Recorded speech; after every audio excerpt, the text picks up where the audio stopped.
What's going on, everybody? Thank you for tapping into another episode of the Mindful Moneymakers, where we break down all the mindset shifts you need to make if you want to live a life by design instead of by default. Today, I'm so excited to be introducing you to this woman, this powerhouse, this A1 energy having goddess who I met on TikTok. We've been connected for a while. I'm absolutely head over heels in love with her content and her mission and how she's showing up powerfully for everybody that is following her. She has achieved some really great success recently. And I want to give you a little introduction. Her name is Amber, and she is the Hope Dealer. Amber, the Hope Dealer, is live on the podcast today.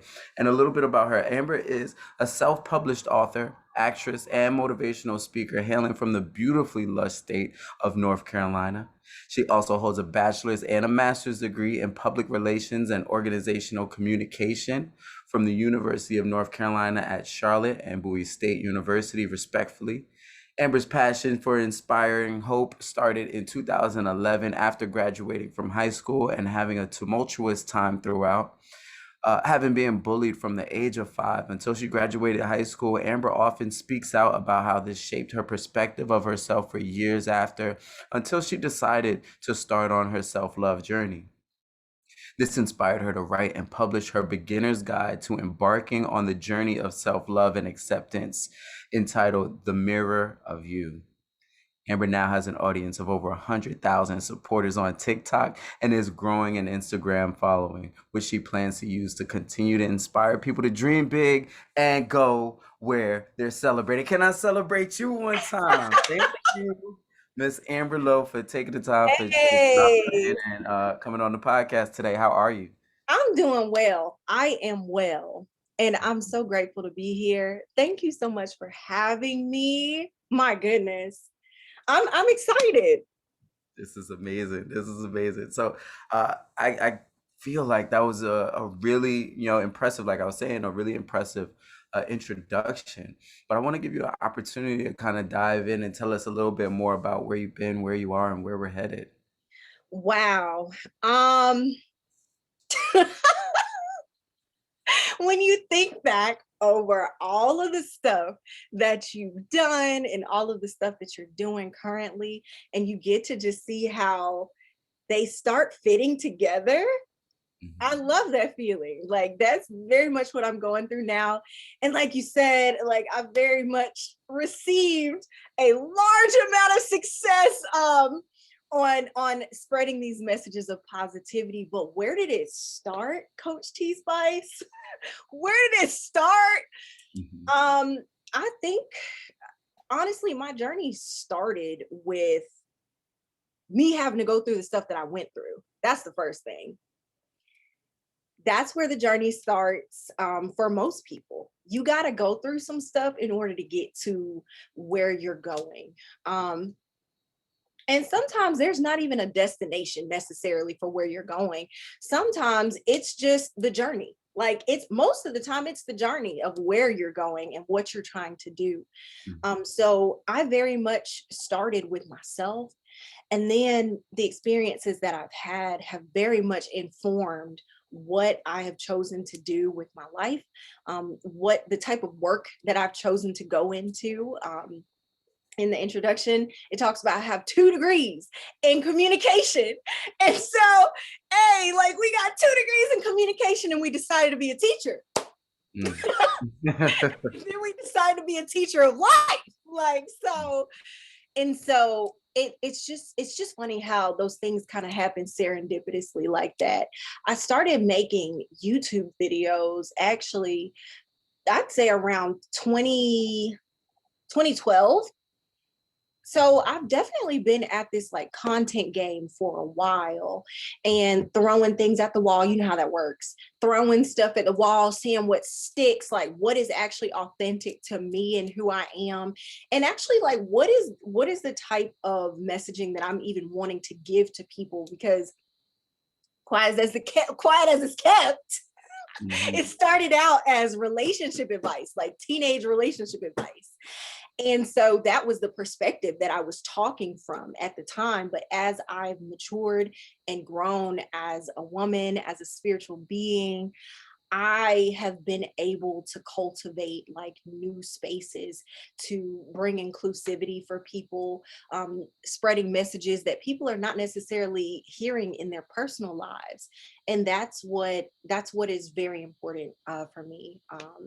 And I guess we can get more into it as the interview goes on. And we will. And we will. I You. absolutely love what you're doing, you know, Thank you.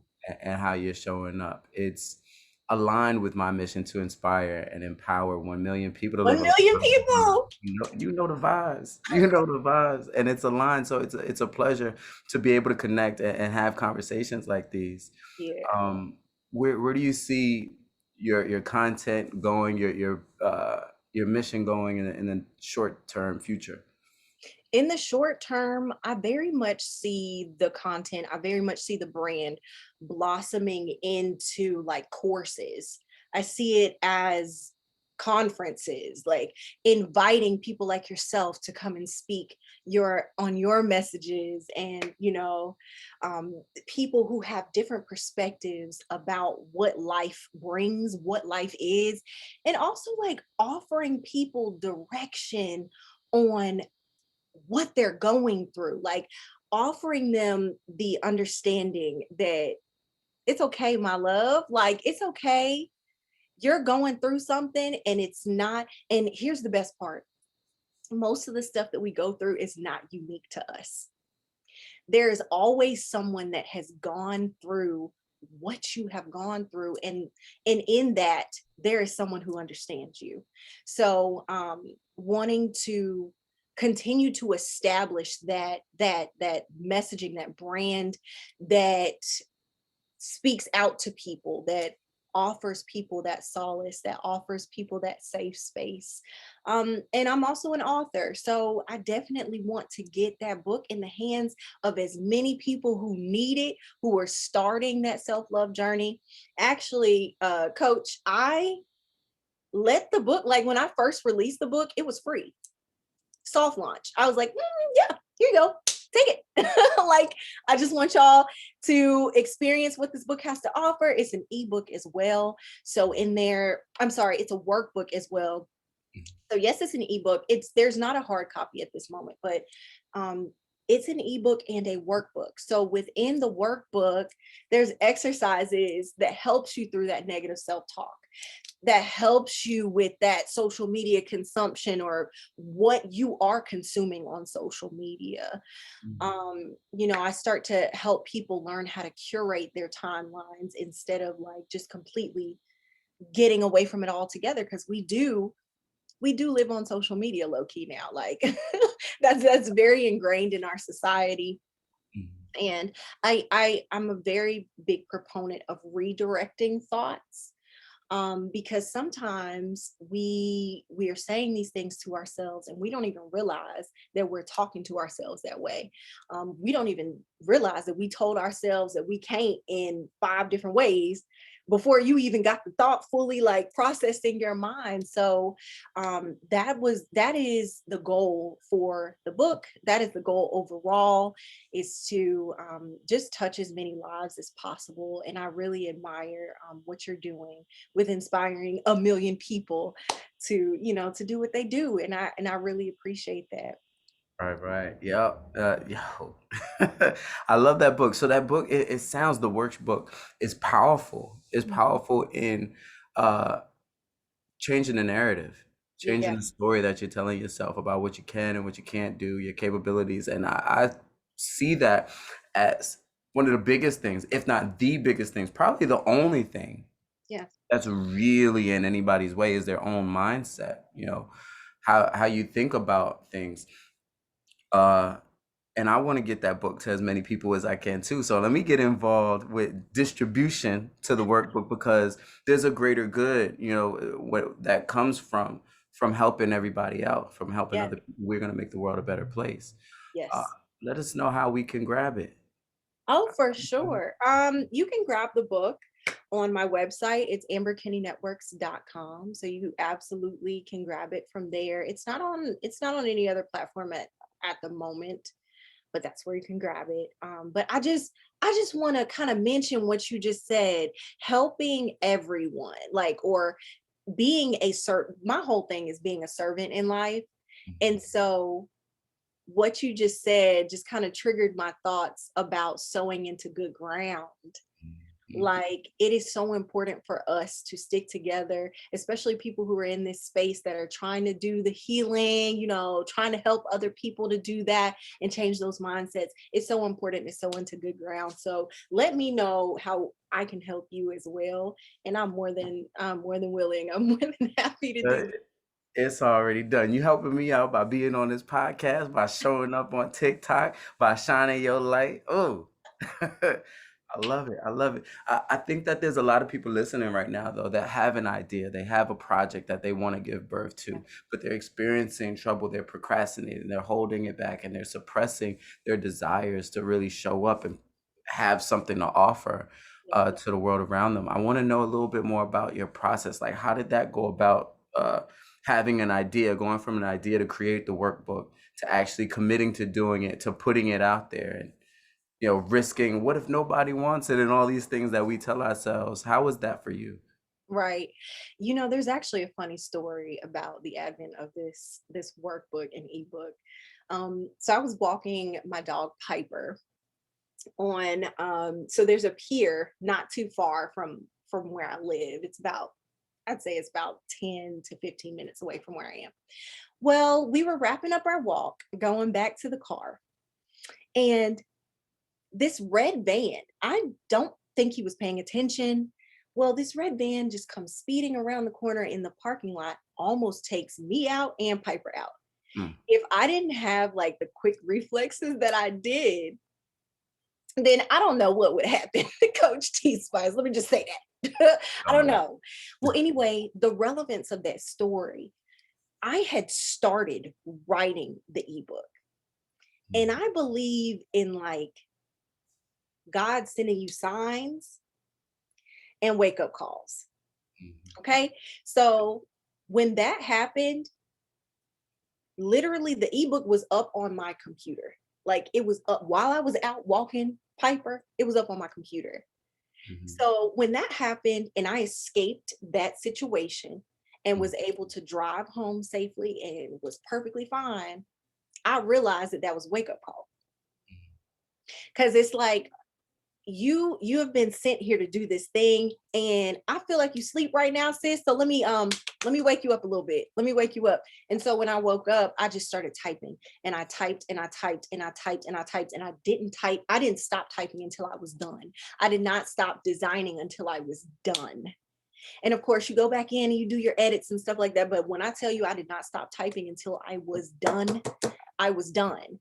And so that's what spurred that, a moment that was like, you are not, you continue to procrastinate or wait on this idea, wait on this gifting that you were given, Mhm. and we can't have it. Like, that's not how that's going to work. So honestly, my advice for anybody who is in a place of limbo about birthing an idea, Mhm. or maybe you're not in a place of limbo, maybe you're around people who do not support your idea, or they do not support your growth overall, Mhm. and that can be very stifling. Maybe you're around that. Here's what my advice would be: um, figure out what kind of quiet place you can get in. Like, where is your quiet place? And I don't necessarily mean like everything has to be silent. I mean, where is a space where you can be fully yourself, where you can identify your needs, your wants, whatever it is that you need and want and what you need to do? Get in that quiet space, and then like allow your purpose to flow through you. Sometimes we chase purpose, but purpose came with us. Yes, We indeed. we you know what I'm saying? So we chasing our purpose, but it came with us. We chasing what we supposed to do in life, but it came with us. And I think a lot of the time we got too much noise around us that distracts us from the purpose that we were given, what we were trying to do. When we came here with an assignment, as Sora Iyanla Van Zant says. I love Iyanla. But you came here with an assignment, you came here with a contract, and that contract like is attached to your purpose. And so if you could get in that space, and even if you can't get in that space, I recommend also so I was talking about curating your social media. Right. I recommend curating your social media to who you aspire to be or who you see yourself becoming, who Mhm. your higher self looks like. What do they act like? What do they feel like? What do they eat? Like getting down to the bare bones of what that person looks like, feels like, seems like, and being able to do that often helps with that redirection um, that a lot of people need.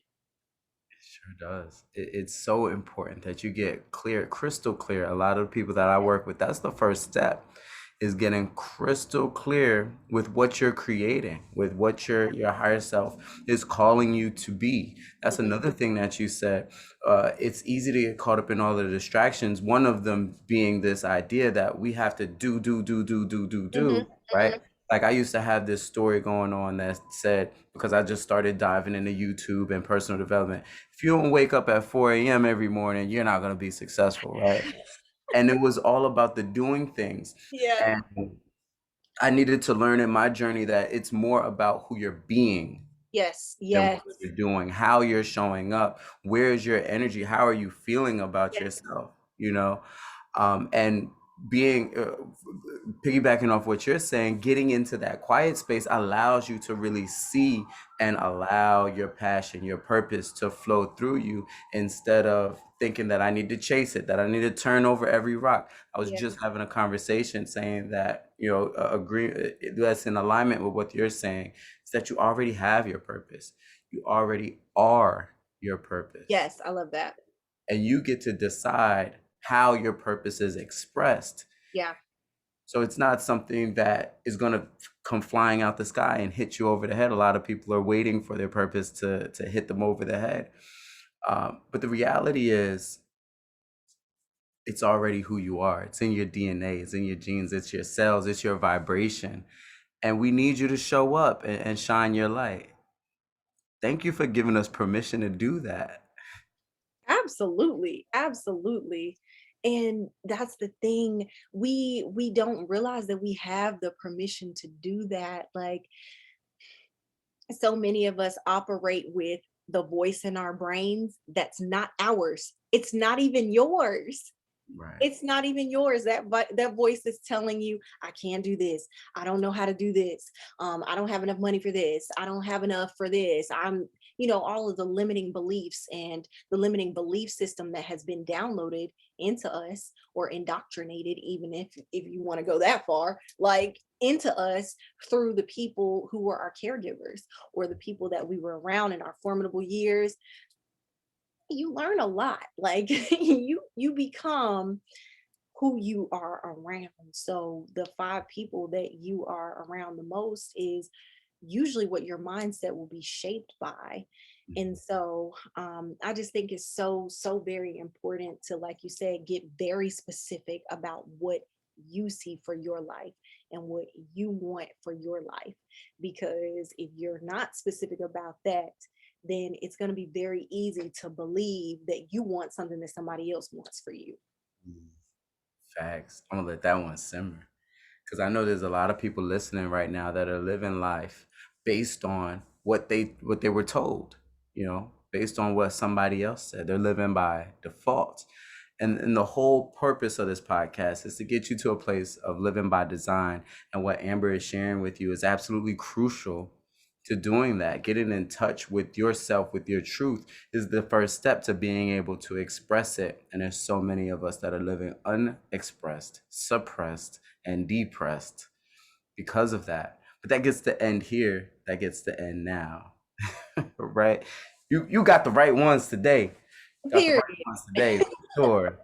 You 'Cause keep messing around with me, you gonna be fulfilling your dreams. You gonna be thinking on a whole different level. Like absolutely, like, absolutely. One thing I used to say, I should probably bring it back. I used to say, I'll brainwash you into believing in yourself. I love that. Please bring that back. I'm bringing that back. I'm bringing it back. Yes. I will Yeah. brainwash you into believing in yourself. That's the one right there. Yes, indeed. Let's talk about TikTok. Yeah. About where it all began. Golly. So I fell in love with your content right away, immediately. It was a no-brainer, follow for sure, right? And I witnessed your content change and evolve in different ways to where you kind of found like this really hot spot to really pierce, I think, through Yeah. people's attention and grab Yeah. their attention. How do you start off your videos? Hey, baby. Hey, baby. Good God. Yes, indeed. Every time I'm like, oh, this is for me. Every single time. And I remember being so excited, like not on the sidelines, but on the sidelines, cheering you on as, 10,000 followers here. Now you got another 20,000 followers, then 50,000.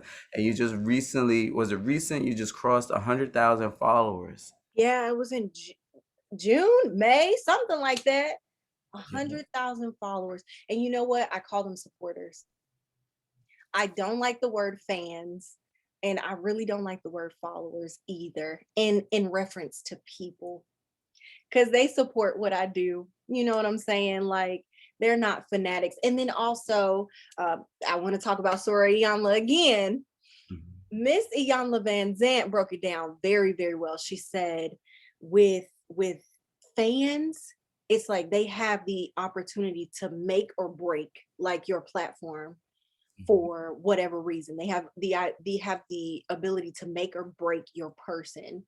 But with supporters, they're supporting what you're doing. They're supporting your journey. They're supporting you when you're not sitting on your throne. They're supporting the real person. You know what I'm saying? But with a fan, they're just supporting the idea of you, Mhm. and that's not what I want to do. That's not what I want to do at all. So I'm so grateful for having an audience of over 100,000 supporters, 100,000 people who care about what I have to say, and who want to take that healing journey. Like, let's go down the rabbit hole. You know what I'm saying? Let's figure it out. And I don't proclaim to be a mental health professional or anything like that. So I always make that part very clear. I never proclaim to be that person. I'm more like the person that cares about your heart, um and your spirit. But absolutely, I'm so grateful to have the platform. And like you said, it has transformed. Actually, when I first got on TikTok, like first got on TikTok, I was doing self-love content. And I'm also an actress. So for a while, I was pushing out my acting content and Mhm. my acting content only. But I just felt like there was something missing. Like, it was something, you know what I'm saying? That feeling that you cannot shake off of you, and you're not supposed to. Like, that nagging feeling, that nagging thing, that idea that's in the back of your mind. You need to do that. You need to do that. So the video that rose to, I guess, being viral was a video about quitting your job. And so, honey, that was something that I had been feeling. That is something that I have been on, like, and that's something that also has lied, like, it has lived in the back of my mind for a very long time. And so I'm like, other people need to hear this. Like, this goes back to you not having unique experiences like you think you are. Right. I did not expect this video to get over 2 million views. Like, I did not expect for, the response that it got. Mhm. I didn't expect that at all. But I also then had to step back and say, why are you surprised? Like, why are you surprised, ma'am? The mirror of you. Mhm. Why are you surprised that there are people who relate to a message that came out of your mouth? First of all, I don't believe that the words are mine. That's the first thing. I believe that the words were sent through me, not for me necessarily. You know what I'm saying? They were sent through me to spread to the masses. And that's exactly what happened. And I'm grateful. I say it all the time on my TikTok lives. I'm just grateful that God allowed me to be a vessel with which to share this information, because at the end of the day, I don't want the platform to be about me. I don't want the platform to be about me. I want the platform to be about healing. I want the platform to, like I said earlier, be a safe space for people to feel, first of all, because a lot of us don't feel. We suppress feelings and we do away with them. We discount them. We discredit them instead of sitting in them. We do everything but sit in them. And a lot of us don't realize that when we sit in it, we then are able to heal from it.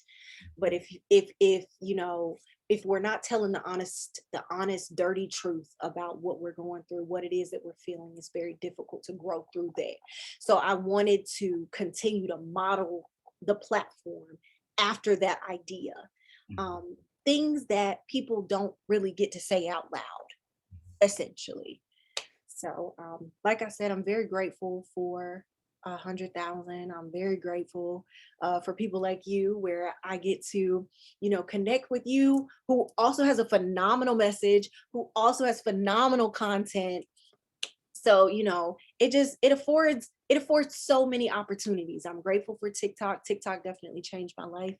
And I'm grateful. I'm just grateful. Yes, indeed. And that's a good thing to be. That's the best thing to be is Yes. grateful. The best thing to be that you could be is grateful.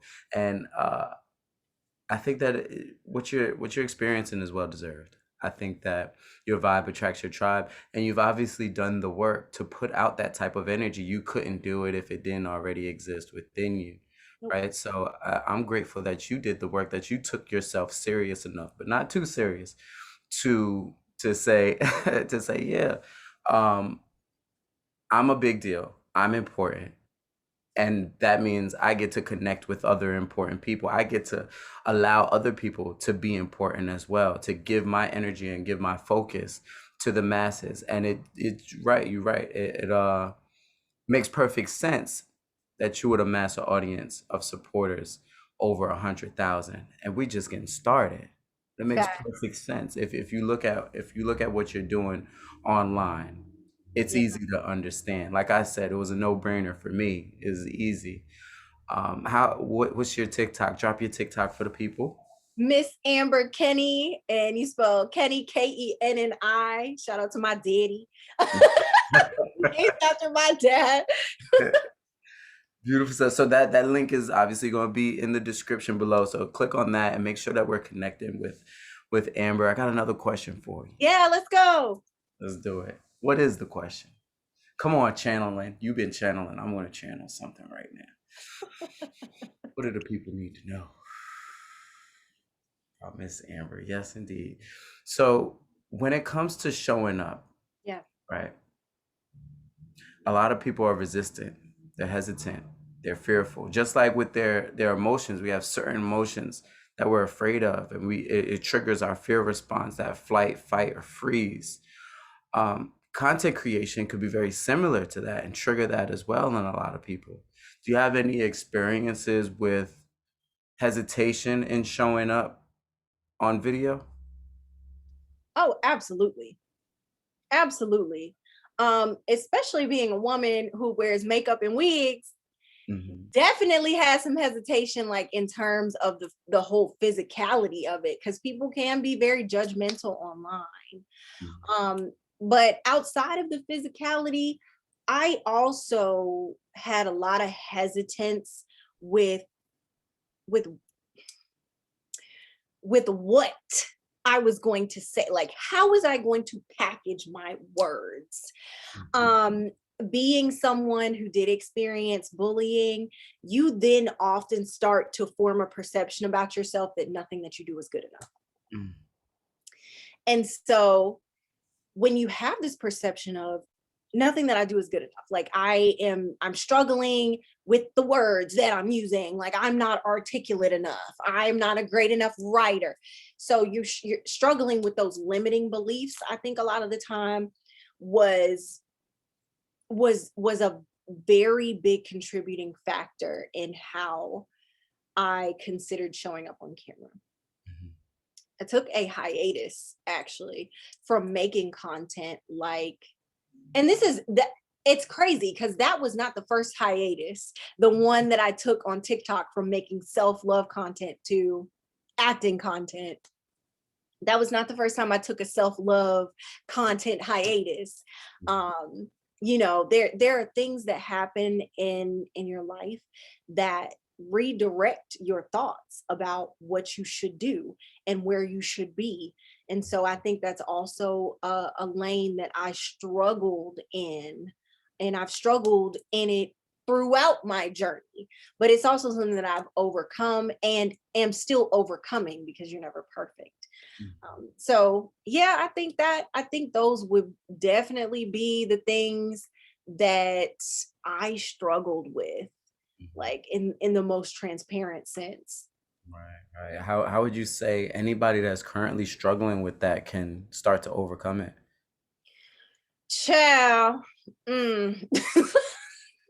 Listen, that thing is not easy. Let me just be the first one to tell you. Nothing about that is easy.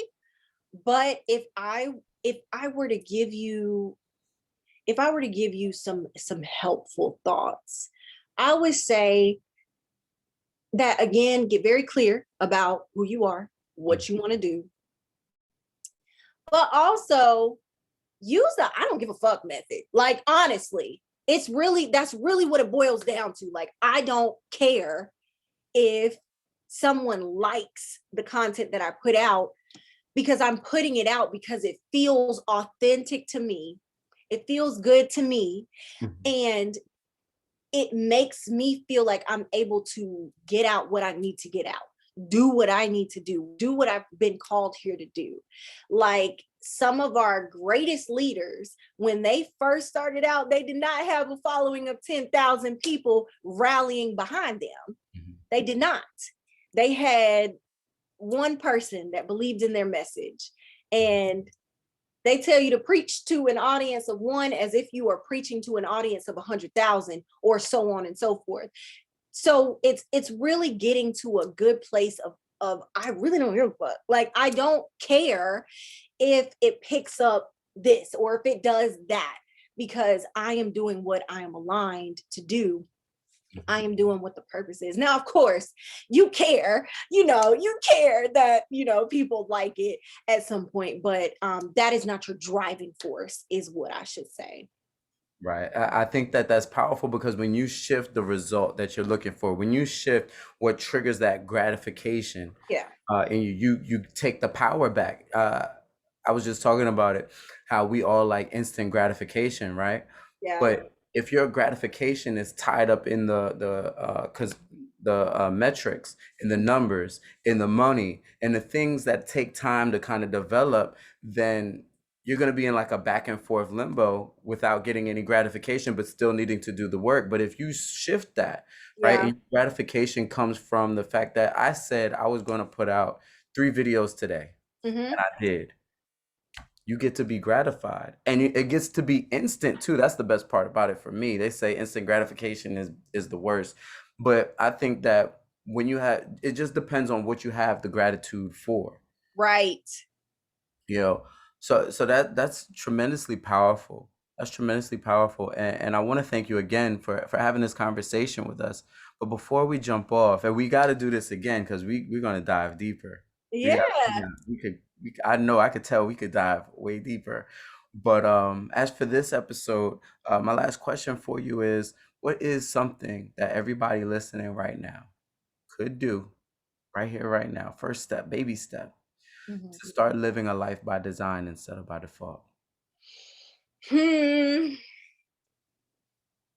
What is one thing that our friends online that are listening to us right now could do to start living a life of design instead of one by default? That's the one.